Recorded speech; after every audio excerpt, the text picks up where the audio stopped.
Hi. In 2014, the CEO of Mozilla Firefox had to step down from his position because he had given money in an election or in a referendum with respect to gay marriage.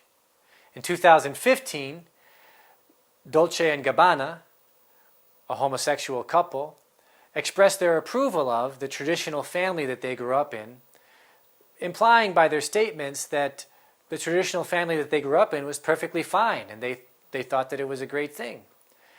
In both of these instances, there was backlash against the CEO, against the Italian company, and the backlash was not a legal backlash, but it was a social backlash led by members of the entertainment industry, led by other businesses, led by other institutions and groups throughout the society and throughout the world.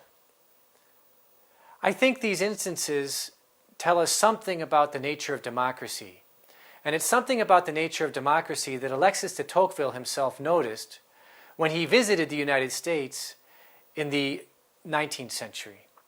What de Tocqueville noticed, he says that on the one hand, there are very few laws in democracies. It seems as if there's a kind of sweet freedom in many democratic societies. But de Tocqueville said at the same time, while there were very few official laws, he noticed that there were many unwritten laws, many laws in the form of social pressure, many laws in the form of customs. And actually, de Tocqueville thought these laws were sometimes just as oppressive or worse than the written laws that many found to be oppressive or unhelpful in European societies of his time. And so de Tocqueville wanted to introduce us to one of the dangers of a democratic society. A democratic society can seem to be sometimes a place that is free.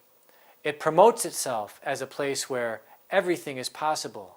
And yet, there will be some positions, there will be some institutions that, while maybe the law doesn't go against them, at least initially, there will be an incredible pressure put on, an incredible authority exerted by sources of money, sources of power, by clubs, by individuals, by groups and institutions that have a kind of social authority to conform.